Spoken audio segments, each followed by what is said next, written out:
Hello students, very warm welcome to a new video. ये video में हम लोग क्लास 8 सीबीएसई जो स्टेप अप मैथ्स की किताब है उसका फर्स्ट चैप्टर का जो रिव्यू एक्सरसाइज है रैशनल नंबर का, उसका क्वेश्चन नंबर 5 करने वाले हैं। छोटा सा वीडियो रहेगा, क्वेश्चन नंबर 5 अच्छे से समझ लेंगे। अगर आखिर तक देखोगे तो 100% श्योर आपको सारे क्वेश्चंस और उसके बेसिक समझ में आ जाएंगे कैसे सॉल्व करना है। So students, without wasting any time हम लोग स्टार्ट करते हैं। मैं थोड़ा ये फोटो साइड में ले मेरा ये इसको, yes. So first question students, अब कैसे करेंगे। अब पहला क्वेश्चन जो है उसमें क्या दिख रहा है हमको कि 3/7 और 8/7 को ऐड करना है, जहाँ की जो डिनोमिनेटर है 7 वो ऑलरेडी दोनों जगह सेम ही है।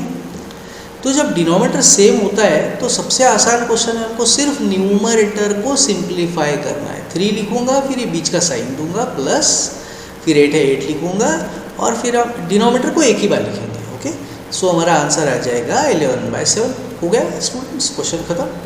सो और इससे आसान क्या हो सकता है आपको 8th स्टैंडर्ड में, राइट।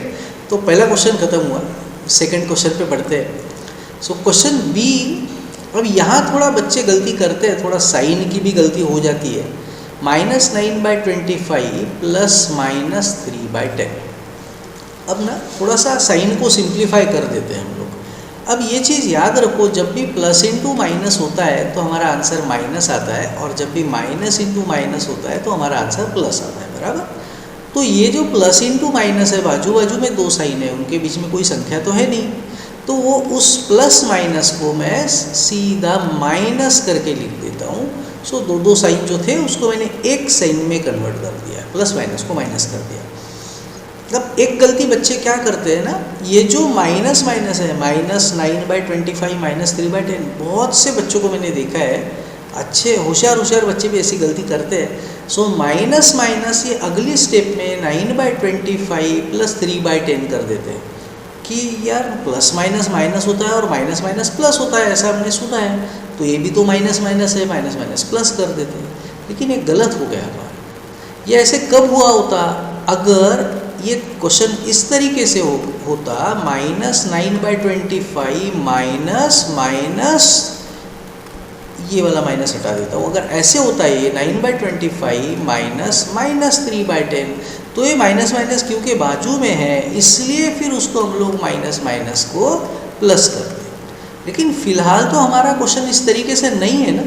हमारे क्वेश्चन में जो दो माइनस के साइन है उनके बीच में तो संख्या है, वो बाजू में थोड़ी है, लग के थोड़ी है, ऐसा नहीं है ना। 3 -1, अगर ऐसे होता तो 3 + 1 करके 4 लिखते हम लोग, लेकिन इस तरीके से नहीं दिया हुआ है ना।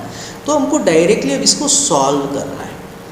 तो डिनोमिनेटर को LCM में निकालता हूँ। डिनोमिनेटर का LCM आएगा 25 और 10 दोनों के टेबल में आने वाली सबसे पहली संख्या, तो आएगा मेरा LCM 50। 50 25 के भी टेबल में आता है, 10 के भी टेबल में आता है, बराबर।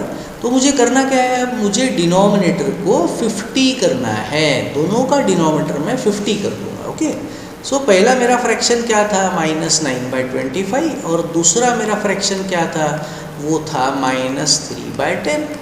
अब दोनों में अगर डिनोमिनेटर 50 करना है तो पहले डिनोमिनेटर में जो 25 है वहाँ 50 करने के लिए मुझे × 2 करना पड़ेगा, तो मैं ऊपर भी × 2 करूँगा। सेकंड टर्म में डिनोमिनेटर में 10 है, 50 करने के लिए × 5 करना पड़ेगा नीचे, तो ऊपर भी × 5 करेंगे ताकि वैल्यू ना चेंज हो फ्रैक्शन की। तो अब ये आया हमारा -18/50, पहला फ्रैक्शन बन गया, और दूसरा फ्रैक्शन बन गया 5 × 15/50। अब क्योंकि दोनों के डिनोमिनेटर सेम है तो मुझे सिर्फ उसको एक बार लिख के सिर्फ न्यूमरेटर को ही सॉल्व करना है। सो -18 -15 सेम साइन है, मैं ऐड करूँगा, जो दोनों का साइन है साइन दूंगा।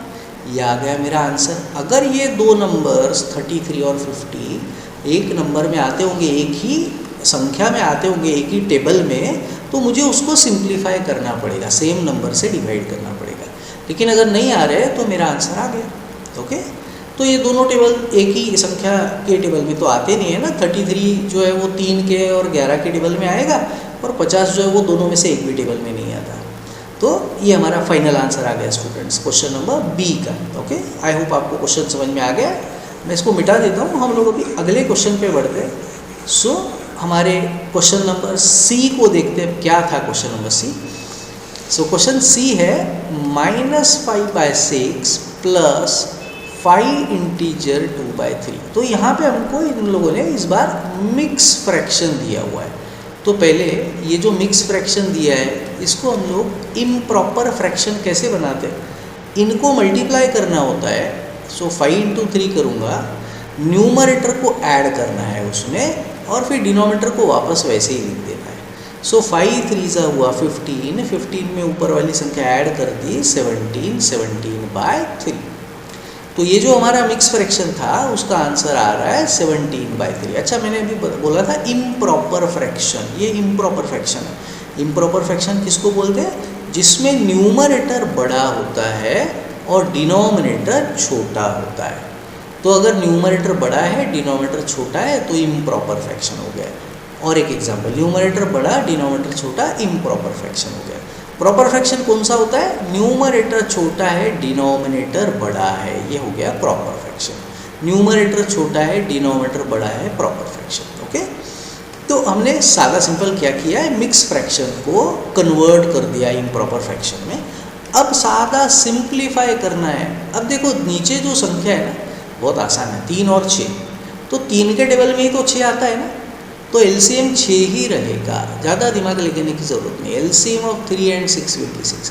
वैसे ही फिर सोचो, अगर एक नंबर मेरा 25 है और एक नंबर मेरा है 100, तो मेरा एलसीएम क्या आएगा? 100 ही आएगा, क्योंकि 25 के टेबल में 100 आता है।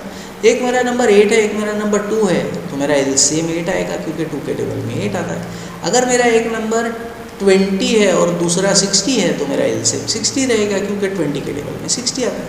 बराबर, बहुत आसान। तो अब डिनोमिनेटर तो हमको 6 करना है, क्योंकि हमारा एलसीएम कितना है? 6 है। तो डिनोमिनेटर 6 करने के लिए मुझे पहले फ्रैक्शन में तो कुछ करने की ज़रूरत ही नहीं है, क्योंकि ऑलरेडी डिनोमिनेटर जो है वो पहले फ्रैक्शन में 6 ही है। तो मुझे सिर्फ सेकंड जो फैक्टर अपना है, सेकंड जो फ्रैक्शन है 17/3, उसको मुझे सिर्फ 3 के जगह यहाँ लाना पड़ेगा 6। उसके लिए मैं क्या करूँगा? × 2 करूँगा नीचे, तो ऊपर भी × 2 कर दूँगा। तो पहला फ्रैक्शन मेरा बना -5/6, दूसरा मेरा बना 17 × 2 = 34/6। अब डिनोमिनेटर अगर सेम है तो हम लोग उसको एक बार लिख के सिर्फ ऊपर वाली संख्या -5 + 34 बस वैसे ही लिख देंगे। अब स्टूडेंट ये गलती मत करना इसको कि प्लस माइनस हुआ माइनस, ऐसा मत करना। ये चीज़ ध्यान में रखना है अपने को। ये ऐसा कब होता है? जब दो साइन बाजू बाजू में होते हैं। ऐसा मान लो ये साइन बाजू बाजू में है ना, तो ये ऐसे क्वेश्चन में हम लोग प्लस माइनस को माइनस कर सकते हैं। लेकिन अभी जो हमारा क्वेश्चन है उसमें संख्या, दोनों साइन जो है वो बाजू में नहीं है, उनके बीच में संख्या आ रही है ना, तो डायरेक्टली आंसर निकालना है। साइन अलग है तो हम लोग हमेशा सब्ट्रैक्ट करेंगे और बड़ी संख्या का साइन देंगे। तो हमारा आंसर आ गया 29/6। इसको चाहे तो आप लोग मिक्स फ्रैक्शन में लिख सकते हो। सो मैं अगर डिवाइड कर दूँ 6 4 = 24, मेरा रिमाइंडर आया 5। सो ये हो गया मेरा क्वोशंट, ये 5 है मेरा रिमाइंडर और ये 6 है मेरा डिवाइजर। तो आंसर हमेशा कैसे होता है? क्वोशंट, और क्वोशंट को इंटीजर के फॉर्म में लिखेंगे और फिर रिमाइंडर बाय डिवाइजर। तो मेरा आंसर क्या आएगा? 4 इंटीजर 5/6 लिख सकते हो, या तो ऐसे भी लिख सकते हो 29/6, या फिर सिंप्लीफाई करके। ओके, तो आई होप आपको क्वेश्चन समझ में आ रहे हैं। प्लीज़ अगर चैनल आपको अगर क्वेश्चन समझ में आ रहे हैं तो प्लीज़ चैनल को सब्सक्राइब कीजिए और आपके दोस्तों के साथ भी शेयर कीजिए, और बेल आइकॉन ज़रूर दबाइए, ताकि जैसे ही मैं अगला वीडियो पब्लिश करता हूँ तो आपको तुरंत पता चल जाएगा। सो स्टूडेंट्स, लास्ट क्वेश्चन पे इस वीडियो के, तो क्वेश्चन नंबर डी कर रहे हैं हम लोग। 4 integer so 4 integer 2/9 plus -5 integer 2/3। मैं सबसे पहले क्या करता हूँ, ये प्लस माइनस जो बाजू बाजू में है उनको मैं माइनस कर देता हूँ, है ना, और इनको मैं इम्प्रॉपर फ्रैक्शन में कन्वर्ट कर देता हूँ। कैसे होगा? अभी हम लोगों ने थोड़ी देर पहले देखा था। इसको इंटू करो, ऊपर वाला प्लस करो। 4 9 = 36, 36 + 2 38। सो ये आया मेरा आंसर 38/9। दूसरा प्लस माइनस को मैंने माइनस कर दिया है ना, 2 साइन की जगह 1 साइन आ गया। 5 3 = 15, 15 + 2 ऊपर वाली संख्या 17/3। अब फिर से देखो नीचे की संख्या क्या है, एक 9 है और एक 3 है, तो 3 के टेबल में तो 9 आता है, तो एलसीएम मेरा क्या रहेगा 9, सिंपल। तो अब मुझे डिनोमिनेटर को 9 करना है। तो पहले फ्रैक्शन में तो ऑलरेडी 9 है, तो इसका मतलब मुझे कुछ भी करने की ज़रूरत नहीं है पहले फ्रैक्शन के लिए। दूसरे के लिए मुझे 9 करना है डिनोमिनेटर में, तो मुझे इंटू 3 करना पड़ेगा। अगर मैं नीचे करूँगा तो ऊपर भी कर दूँगा।